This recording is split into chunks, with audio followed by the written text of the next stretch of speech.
Alright, here we are with day 2 of the trip. We are still in the city of Reykjavik, which we'll be focusing on exploring today.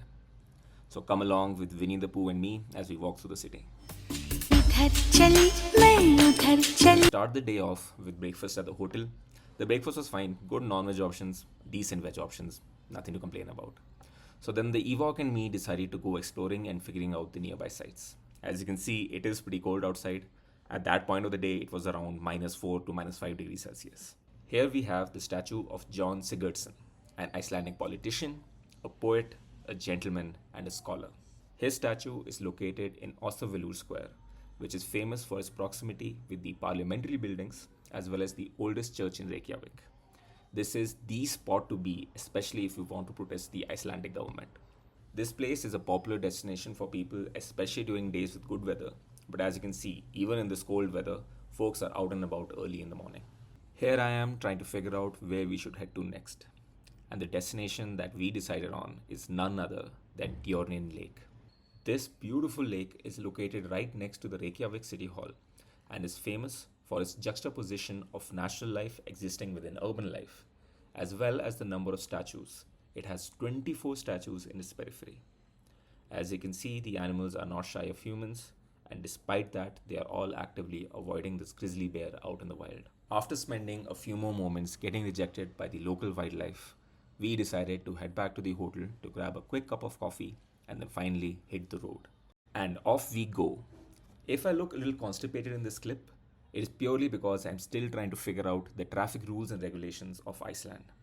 It's nothing too crazy. After a day of driving, it became almost like second nature, but I am an imbecile and extremely incompetent. After a few wrong turns and a few dead ends, we finally made our way to Sky Lagoon. Oh, oh ho ho! Arre re, the Helga omelette. So Sky Lagoon itself is a geothermal spa which is famous for its 7-step process where you keep alternating between hot and cold water. This is step 1, which is the lagoon itself. There is around 40 degrees Celsius water overlooking the North Atlantic and the Icelandic landscape.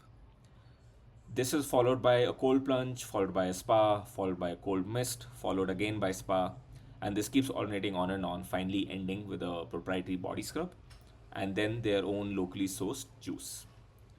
After the entire Sky Lagoon experience, we stopped for a bite at the cafe, which is present at the Sky Lagoon itself, where we opted for some soup and cold sandwiches.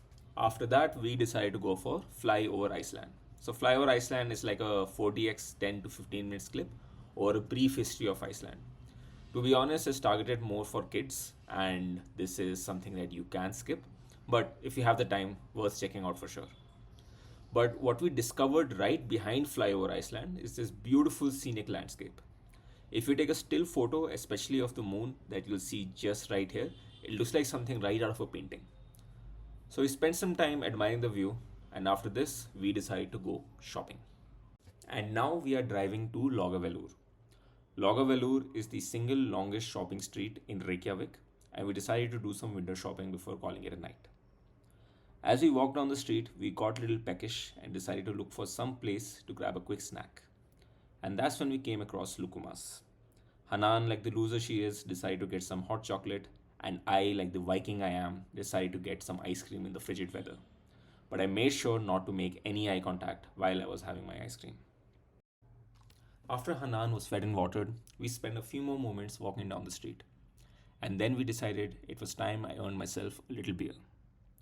Unfortunately, my favorite beer is pretty hard to find in India, and I wasn't sure whether I would be able to find it in Iceland. And then a literal sign hit me in the face. Based purely on that sign, I decided to walk into the pub and get myself a pint of Guinness. This entire bar or pub was completely English themed, and it took itself very, very seriously. So seriously, in fact, that this place only serves liquor. It serves absolutely no food, no chakna, no peanuts, no nothing. As I took a sip of the elixir of the gods, I let the pleasantness and the calmness wash through me.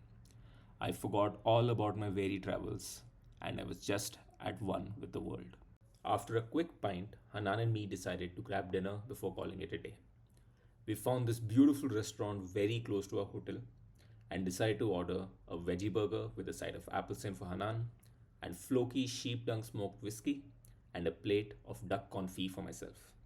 As you can see, the setup is very elaborate with its own sauces, platforms, and sides, and some additional pancakes to go along with it. So that's it for day 2, guys. We'll be hitting the road tomorrow, exploring the other cities in Iceland. Please make sure to like and subscribe and keep following to see where we travel next. Until next time, quack quack, my dear friends. Quack quack.